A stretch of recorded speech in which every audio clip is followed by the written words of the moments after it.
the USA in the 1920s, and all seems well with the world. The sun is shining down on a society that seems to be happily heading down its newly built highways in their cheaply built Model T Ford cars towards a bright future. The roaring 20s.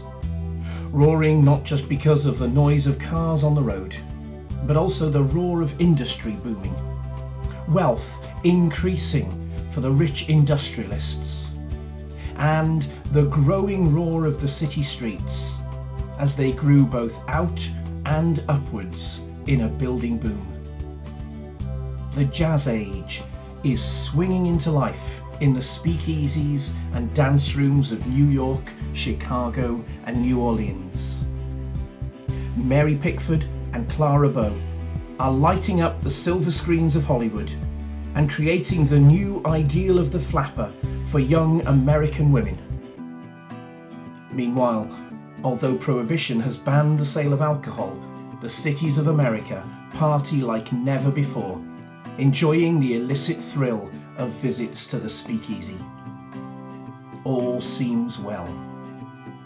But meanwhile, lurking below the surface is division and intolerance. With immigration, once the lifeblood of the American melting pot bringing talent and eager workers into the country, quotas for entry had been introduced, a mark of suspicion and distrust. The Red Scare, leading to wild accusations fueled by a fear of the approach of communism, and culminating with the show trial and conviction of the anarchists Sacco and Vanzetti.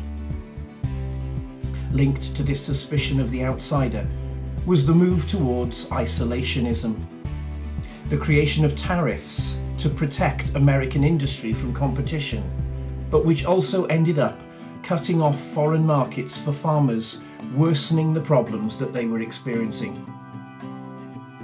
As well as intolerance towards the immigrants from outside the country, it was also directed at the minorities within it. African Americans, who had long suffered in the southern states, continued to face the consequences of the vindictive and racist Jim Crow laws and the violence and intimidation of the resurgent Ku Klux Klan, who targeted not just the black community, but any who were different from their limited idea of the true white Anglo-Saxon Protestant American. Many black people took the decision to leave the restrictive South and seek a new life in the cities of the North. Native American communities were also a continuing target of suspicion, neglect, and restrictions that confined them to their meagre reservations.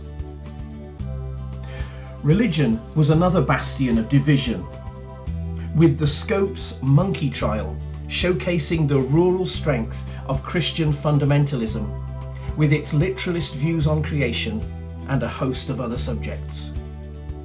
A strength which had already seen fruition in the campaign for and the success of the Volstead Act, introducing prohibition in the 18th Amendment to the Constitution.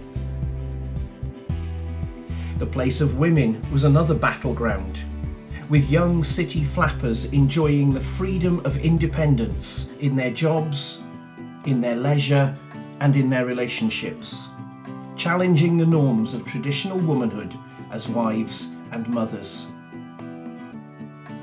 All of these divisions can be summed up in the overarching tension that continued throughout the decade of rural versus urban America.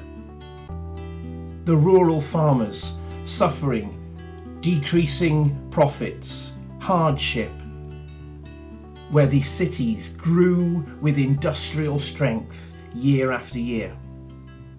The white majority rural communities and the more cosmopolitan urban populations. The oppression of African Americans in the rural South and their opportunities in the urban North. The religiously conservative and teetotal rural states against the modernising alcohol-fuelled cities. and the city flappers and their challenge to the country home-loving women. All of these factors resulted in a country that was booming, yes. But was it also tearing itself apart?